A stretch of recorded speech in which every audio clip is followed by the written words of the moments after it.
kind of sad that we never get to see Brax's Full Sky games. Are you sad? Yes, I'm actually very sad. Okay. I cried yesterday when Miracle lost. So you've had an emotional moment.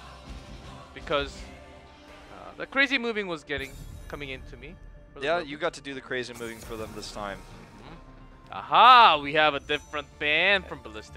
Okay, finally. everything I predicted came to be false, which makes me happy because it was kind of a sarcastic tone by me saying that after game 1, I thought we'd see a lot of changes. We saw no changes, and then Tempest crushed again. This time it's going to be a different draft. Ballistix will have first pick. I've been picking Genji every time with the Sonya ban. I think this time we'll probably see a Genji ban or a Maiev ban. Malfurion is also a strong ban. But given the history in this series, I think the Genji ban is the safest one. It could be a Shimada-less draft, like back in the old days, beginning of Part 2. A lot of thought going into this one. This Tempest is like, wow, like we've been playing Hanzo all series. Like, how can we ban the Hanzo? Look what we do now. We don't have an Hanzo. I think just open it up. Let them take Genji if you want to go through that Maiev comp once more. Ban the Sonya. Again. Not letting Ballistix play that. Genji open. Maiev open, Medivh open, but Medivh not going to be likely to be picked on this map with a Sonya ban already, despite the fact that it's a great map for Diablo, Medivh, even with the Sonya ban. Just smarter play, I think, to avoid that altogether here. Sonya ban 3 out of 3, and Jungha is holding 11 and... Wait, that's not right. Wait, from what 2017, Jungha has 11 and 0 Sonya. This year he has 7 and 1. So basically, combining that together, 18 and 1. That's a scary stat for Jungha. Yep. They're removing it, soft banning the Medivh that way. Now Maiev is first picked. The first time we see Maiev this high in the draft. Was ran in the first draft but did not work. Tempest has the ability to grab Genji here with Uther. We can grab a Malfurion Tracer. There's also a strong possibility on this map. And a crazy one they could pick would be Diablo Medivh, but I think that we're going a bit too far with that. Well, finally, without Garrosh being banned, we'll get to see Signs Garrosh for the first time today. Yeah, did not expect this to actually be picked up in first rotation, despite double bans earlier. It's just not a common pick for Sign that he gets allowed to play. In fact, he has played only 2 games of Garrosh. I know. He is the only tank in Korea who does not like to play Garrosh, actually. He's the only one. With everyone else, even in Hero League, top down in Grandmaster. I also don't like to play Garrosh, but I'm not in Grandmaster. Maybe that's why. It could be why. Gul'dan, the great ban here because of the control of the shrines they're looking for. And also knowing the hero pool, that SD likes to play Gul'dan on this map. Yeah, Gul'dan's very good against Garrosh, TOT.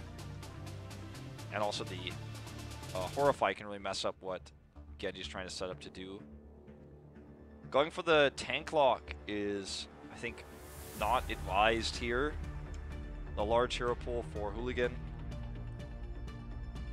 They will look for maybe this Anub'arak. The Anub'arak ban hints at an Uther Genji pairing, so they do hide that a little bit more with the Muradin. Ballistix may still ban the Genji. It's still okay if Uther. If they come up with Anub'arak once again, they can just keep that Li Ming into the play. And all they have to go for is one single kill, double resets with Genji. Stukov ban over the Uther. It's been a more common pick, safer pick for sustain, but Uther means that they could have great Dragon Blades to look for big team fights with a burst. And we saw on Dragonshire, Hyde's Uther totally crush when they had the Genji pairing. So, a scary thought. They don't have the ETC that they had that time, nor the Maiev, so it's a little bit tougher to pull that off, but something to consider. as well as their solo laner. Sonya removed, Malthael's chosen. Maybe they just go back to the Dahaka pick. Or so the Uther one is fine. Dahaka against Marthel can be pretty tough. Yeah, but they'll have global control. That's the only advantage. Blazed Gul'dan. So saving the support pick for last. This is a less bad matchup, the Blaze one versus the Dahaka, but they won't have global with this. They have damage mitigation, though, with the bunker. Going back to the Stukov ban, it's obviously also related to the fact that they are running the Maiev, something I didn't mention earlier. Ballistix now needs to choose their secondary DPS. Junkrat seems like a prime candidate for this map and the draft they're running. Malthael chosen because of the Garrosh pick. They want to be last rights. It's not just for the solo lane domination. And they obviously need their main tank. Diablo is available, but I don't think he suits this composition. Diablo Junkrat be very difficult to pull off, I'd say. Might see some experimentation here, though. Remember, may not be too bad if they go for that. Medivh actually is open. Hero Junkrat, of course, the pair. For Maiev, we'll choose to go to the safer path.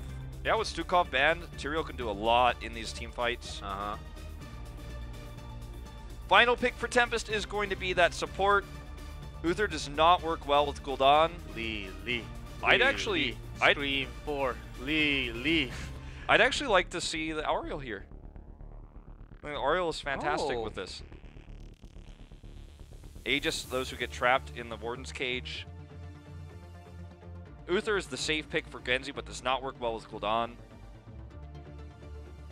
Otherwise, supports available are Kharazim, Alex Strasza. Not a horrible pick for this map. But it's really up to Hyde right now. All eyes on Good for some reason, but was Hyde's support choice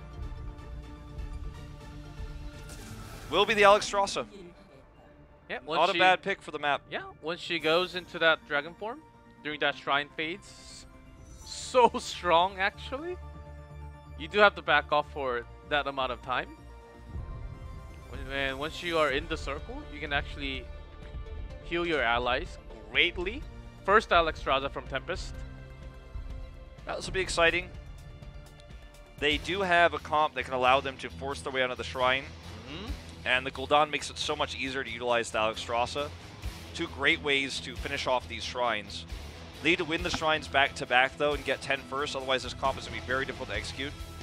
And I do want to, you know, remind everyone that if they want to do something crazy, the life bind is so scary on Garrosh. He lives through everything, then you life bind him back to full health. I don't think we'll see that, but it's a pairing I've always wanted to see in the pro scene, even though it's just wishful thinking. Look at, if you don't love me at my top Alex Strasza portrait, then you don't deserve me at my bottom Alex Strasza portrait. I like the top one better. She looks like a dumpling. But we have to fit the entire face. There is no way we let that through. Oh boy. Okay. Alex Strasza very much a zoning support. You have to have zone control with her. You need to grab control of the shrine first. That's the way to make sure that the shrine is... basically, if you grab the shrine first, you have control of it so you can place her healing on the ground, in a circle. And the healing circle allows you to then continue to stand on top of the shrine and control it. Very useful with a hero like, you know, Sonya, who's removed unfortunately, but heroes that excel at shrine control. Johanna as well really enjoys having an Alex Strasza pairing. Well, if you get up to about 25, you pop your Dragon Queen or your Heroic, and then you can utilize that to finish off, just the same way as you could use like a Ragnaros, for example, sometimes to get those last few. Either way, Ballistix, they need this win to bring the series back. And he gets such a wonky draft from Tempest here with the Alexstrasza pick coming through.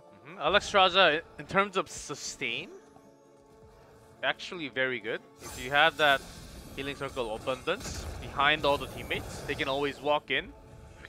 And Junkrat pokes will actually, if you go for that stack onto your Q, we'll get a lot of stacks done because they have to be in the circle, easier to hit with those pokes, but your pokes will be basically wasted from the sustain. Somewhat of a counter by herself, but at the same time a great sustain, so can't really see why Alexstrasza is too bad right now.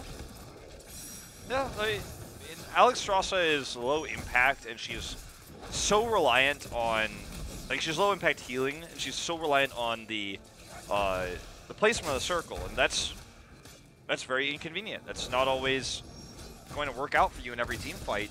So that's one of the reasons why she's less popular.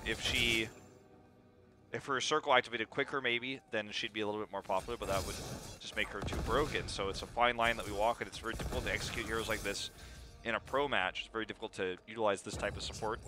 Hyde has always been at the forefront of supports, being one of the first players to use so many heroes, including Lucio and the Ariel we were talking about earlier. Nasang has kind of taken over his role of support pioneering, but first shrine, trying to grab onto control of it first, but they had to clear that bot push, so they actually rotate up a little bit late. If Ballistix gets onto this first, it's not going to be what Alexstrasza wants. They want to grab the lead early and then finish it off with the Dragon Queen.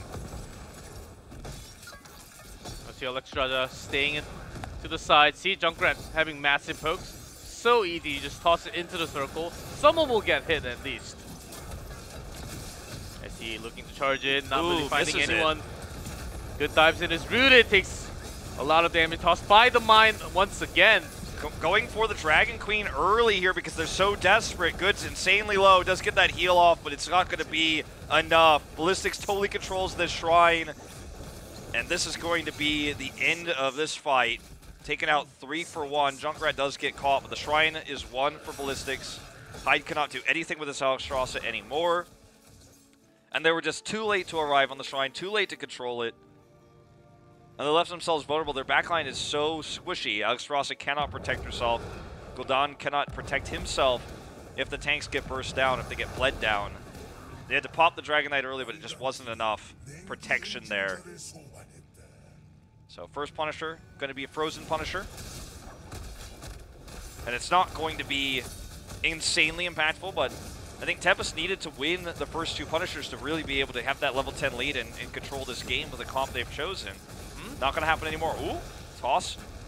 Still have a Punisher in here. Well, let's see, good. Coming around. Oh, good delay by that root right there. HGC connecting onto SDE. Already used his escape. Yeah, does dash away with his E. Vault comes through. Very short cooldown on that, even after the nerf. Junkrat's been split pushing bottom this entire time, so they are really gaining a lot of experience with this. Ooh, trying to catch onto SC. Will get taken out from the strip strike. Nicely done by Dami, but Blaze gets caught. Yeah, that was really just all in part due to, you know, how Tempest reacted to that split push. He got a little bit greedy. They punish it. They're going to grab a wall from this.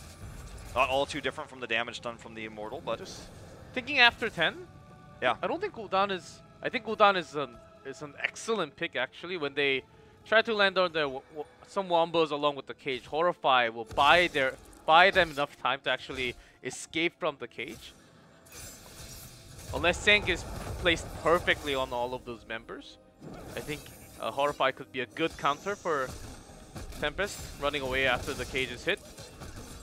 It's one way to approach it for sure.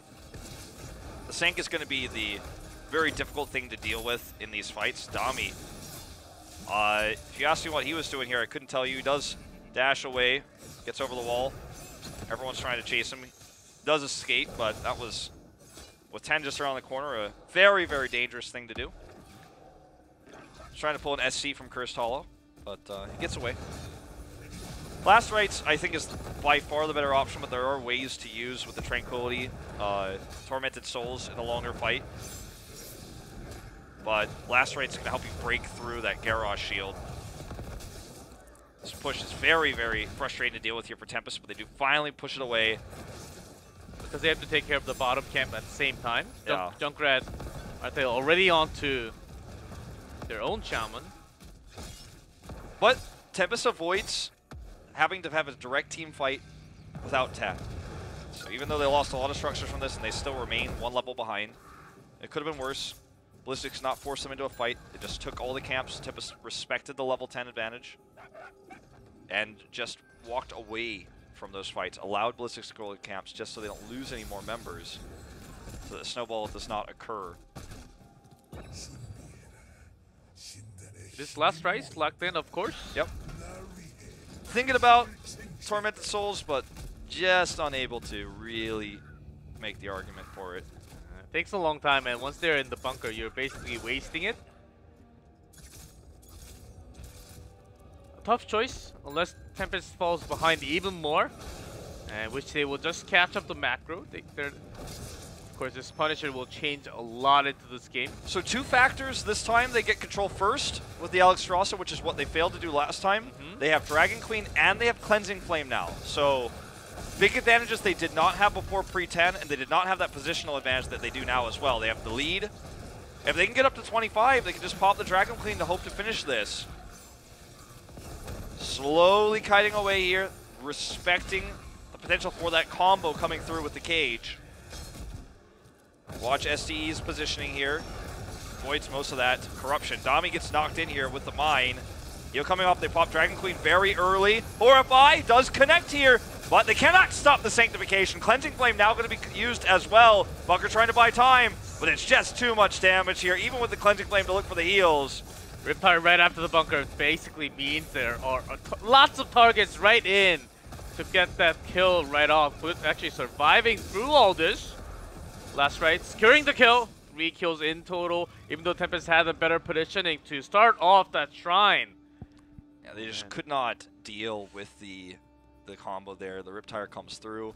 They used all their cooldowns basically to try to prevent Sanctification, and they just couldn't stop it. It got off regardless, and I think that was really the turning point in that fight. Yeah, a little bit early of a Horrify, and they couldn't target down Tyrael as fast as they can. They literally can't. They do not have any. They do sort of with the burst damage, but it's damage over time. Genji, you can focus on Tyrael, but are you really going to get a kill? There are shields, lots of healing coming out from Malfurion at the same time, so you are left nowhere once you didn't really get that kill onto Tyrael.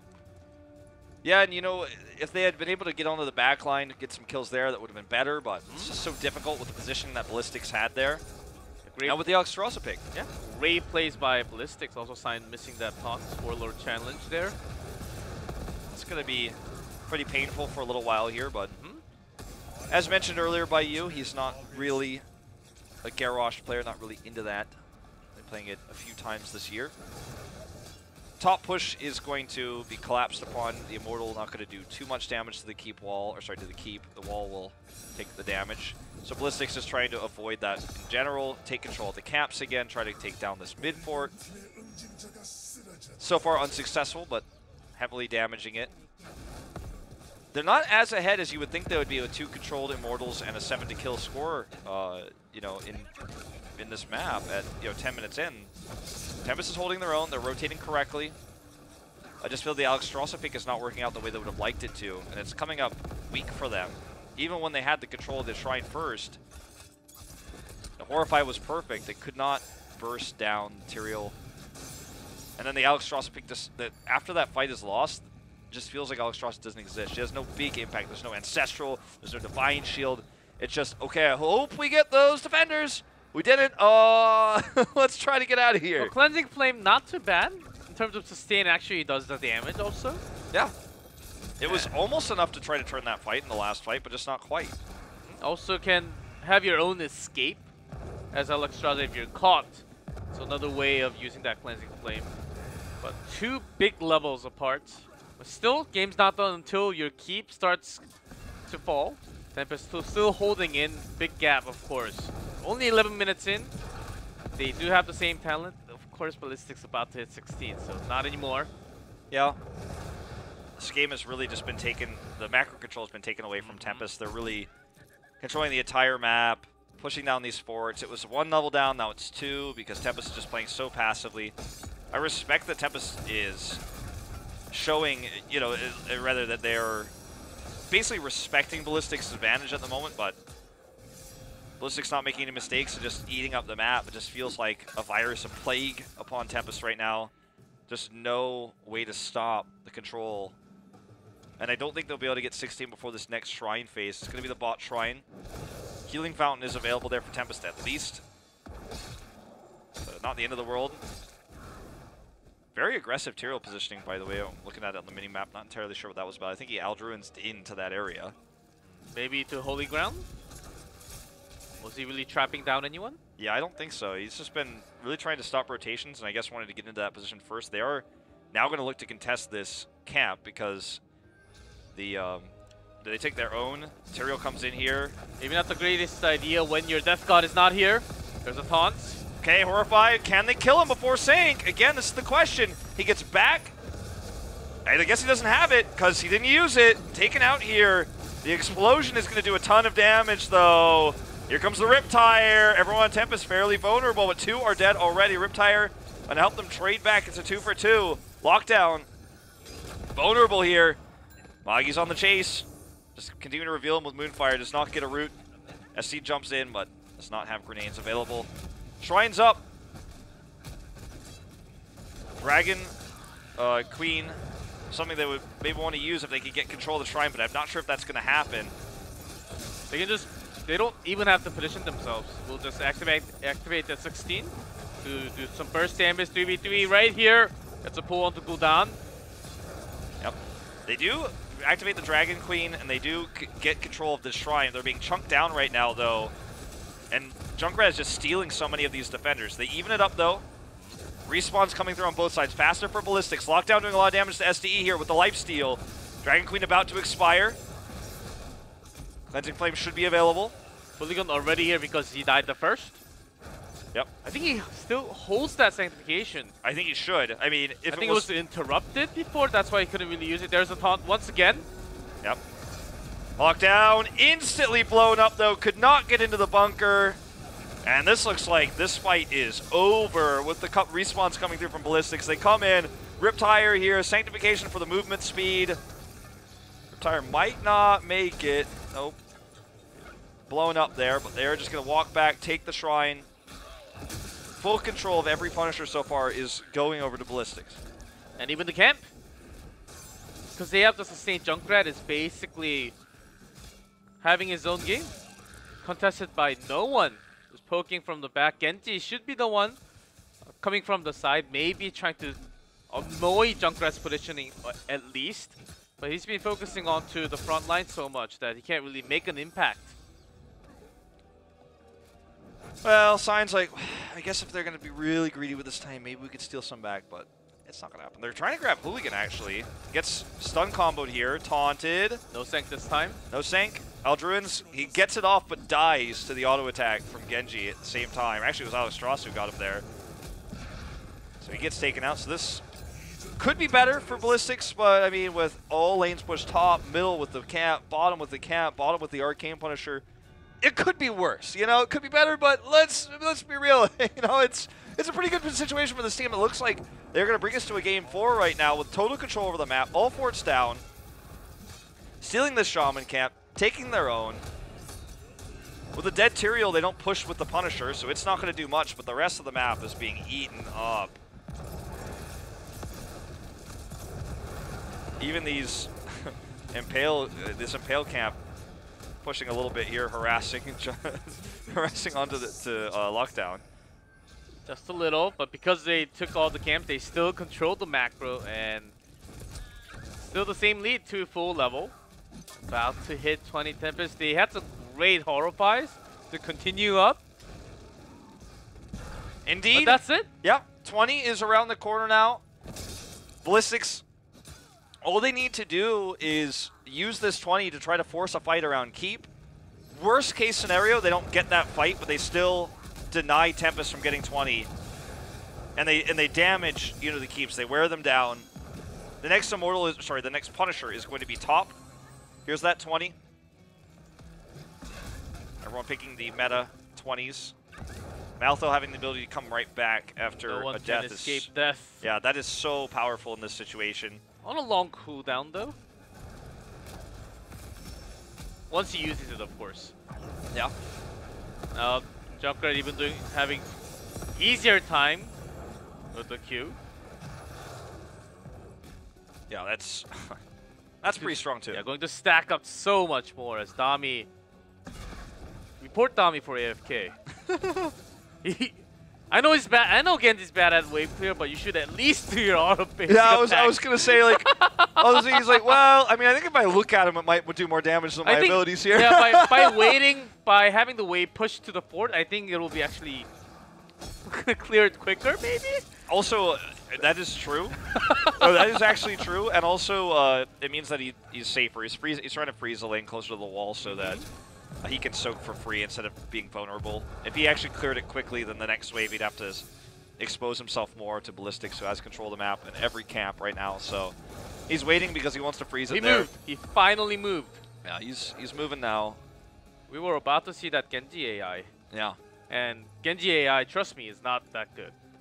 Especially against a level 20 team that's the world champions. I'm not feeling it. But you can see now Dami can basically soak for free. Whereas if he had contested it a little bit further, he'd be dead right now. Or he just wouldn't be able to soak. So that's why he was standing there like that. Soaking for 20. They will have 20. They do have all 3 keeps up. There is potential for a comeback here for Tempest. Especially if Hooligan feeds again. And by feed, I mean gets out of position, gets taunted, stunned, and then killed. Yeah, it is not his first time. But that was last time when he didn't have the sync. And also the 20 talent to protect himself. Yep. Algstrasa holding the 20 here. I'm not actually very familiar with what her meta 20s are because we never see her make it to 20 in competitive games here. She is going to go with the on Ruby Wings. Yeah. More Cleansing Flames. So basically you can get a free Dragon Queen, but that's only if your team lives long enough you can get those cleanses off. All right, this is going to be the fight for Ballistix to win the game. If Tempest wins it, they're going to need to do a lot more. Sign is caught. He is going to get this heal here. Riptire coming out. Last right's committed. And this looks like it is the end. The bunker comes up. But it's just not going to be enough. Dami gets caught, gets back into the bunker. Dragon Queen coming up here. Dami's got the blade. Look at SC. Is anyone hitting SC? No. Nope. No one has been hitting SC this entire game. Sank comes through. This should be what it's going to finish the fight here. SC just concusses his way away. That's going to be the full team wipe here. As Dami is trying to find something, some angle here. Lockdown survived for a little bit longer. Let's see, Gul'dan versus Malfurion 1v1. I mean, they're buying time for the rest of the respawns to come through. Well, they're going to delay their own death timers. Ballistix does not grab the shrine at this time.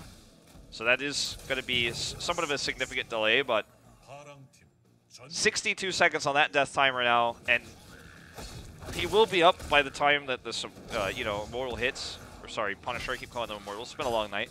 By the time this Punisher hits, he will be up, but Ballistix has 22 now. We're down. They had no 20. They fought for it. They went for a fight here on the shrine. Did not work out. They've lost every single Punisher this game. And this is likely to be the last one that brings us to a game 4, barring a miracle here. And they're taking the maximum time to actually kind of time it with the camp. Because they want to finish this game right now. Having maximum camp passable. 2 Shaman camps with the Frozen Punisher going straight to the keep. It's a huge push. The siege damage on the side of Tempest is limited to Gul'dan, who's going to respawn now. Lockdown's going to rush over. This keep is going to go down in seconds. How can they look for a fight? I think it's going to have to be the upgraded Horrify that really makes this happen. Okay, they're going to go ahead and pop the Cleansing Flame for that free Dragon Queen. That should still be on cooldown. Dragon Blade's out here as well. Riptire coming through. Dami doing a lot of damage. Here's that free Dragon Queen. Horrify connects. They're getting through here. Blow up by Ev. It's the double. Dash resets coming through here for Dami, who continues to chase. The Punisher is going to, just straight hit this. Malthael buys back. Just going to hit this as much as he can. They are first to return. Tempest technically wins the fight. Ballistix wants to do a little bit more damage. They want to try to make this a double keep. I don't think they can. The Punisher's too low. That's the level 20 Genji moments. With the Cleansing Flame actually doing damage along with that Dragon Blade. Well, they stay alive, G-Clef. They've got another chance to end the series. Only 10% off the core. They still have 2 more keeps. And the longer this game goes, the final Punisher that goes to... If that goes to Tempest, we can't really see where the next one is going to be. If it's the bottom one that goes straight to the keep, it could just be the core call. And they always have to be scared of those backdoors. We're looking at it 5 structures to 2, so 2 forts up. That Ballistix has to, or sorry, the Tempest will have to break through. And the Punisher was just announced. Its future, location will be mid. So the minimap, you can see it there. So that means it's going to have to go through a port even if Tempest gets it. Tempest has cooled on, but unfortunately did not take Demonic Circle. He probably wishes he did now. Demonic Circle would allow them to deal with the top push a lot better. Yep. I'm not saying that he should have picked it by any means, but now he wishes he could have go back and switch that. That would allow Gul'dan to at least be a semi-global and deal with the push, but someone's going to have to go back. The last one, the longer Horrify, actually helped them a lot. Oh, so yeah. No, I mean, it's definitely the correct choice. It's just that they have no realistic way of dealing with it. He's going to have to Hearth Home repeatedly. Right. He's always going to be back. Clayton is just running over on his bike right now, Lockdown is, because they just have to constantly mop this up, this top push. Ballistix just wants to look for a clean Punisher to end the game. Next Punisher is not going to be Frozen. There's a high chance it'll be Arcane. Arcane Punisher is exactly what Ballistix needs to finish this. They just need to play safe, as they have been doing. Look for these really good rip tires. And the last rates have been so difficult for Tempest to deal with. Sign is always looking to try to peel, but then it just gets blown up. And there's no burst to save him. Not with the Cleansing Flame. Had they gone for the life buy? Maybe, but... Both teams actually being super careful right now. Just throwing all the skill shots just to make sure not really to face check into any vent, any bush. 24-minute Finally, completion. I was wondering about that. Yeah. They've just been so dominated and they've been so unable to get into position to do damage that it's just been utter control given over to the side of Ballistix. The corruption is just so difficult to hit. He's having to cast it at max range, which means there's so much time to avoid it, and he's only been hitting the 3rd circle on the corruption so much. He's got 6 now at least. That's a big power spike that they're finally getting. Feels too little, too late. 10 seconds on that cap. The observer is showing us. It was taken right after, when the top Punisher was pushing in. I think the observer's trying to highlight, and the Korean comment is trying to highlight that maybe Tempest could look for a bait here and try to make it look like you're doing the camp and then take a counter engage, but they've been seen several times, so it's not going to work. They're not going to try first. They're going to get on this shrine first. 4% scaling disadvantage, but otherwise this is anyone's fight. Fair fight to take. A much better one. Ever since the beginning, they were behind 2 levels. SC just using that 16 already. Not on a longest cooldown. Okay, here comes the Cleansing Flame. Dami is going in. He is going to have that flame there, but the Sank does delay the damage, but now it's worn off. Dami's doing a lot. There's the Horrify. This could be the fight that Tempest needs. Look at Dami. Dashes through. Gets a dash reset. He's got another one available. Dashes onto SDE. Dragon Queen popping up here again. And it looks like Tempest has won their very first shrine. But onto a Martel. He's already back. With that 20, no one can stop that. He's already back to the shrine. They have to be defensive now, Dragon Blade on a cooldown. Okay, here comes the second Dragon Queen. They do grab the kill on the cooldown. This may not be the fight they were looking for. Ballistix collapses in. The Warden's Cage is down. Hyde trying to peel for everybody, but it's not going to happen. They were able to get the kill. They won the first fight they ever won on the shrine, but with that Malthel coming back, instantly coming in, that is going to be the one fight and the game here for Tempest. Despite winning that fight, as you say, Malthel comes back. And we have ourselves a series now, G-Cup. We're going to Game 4. We are going to Game 4. Martel, 20 level talent. Value was pretty much seen right there. Came right back to the shrine. Maybe Tempest thought targeting onto Martel was the right choice, but was not. Well, turns out Alex Strasza has a pretty bad win rate internationally. Some experimentation here from Tempest perhaps, but does not pay off. It's Alex Strasza's best map, but Tempest just controlled this Junkrat Maiev too well. They ran Maiev without the Junkrat in game 1, did not find success. And then, you know, it took us all the way till game 3 to see it. It was utilized very well. Great comp for the map.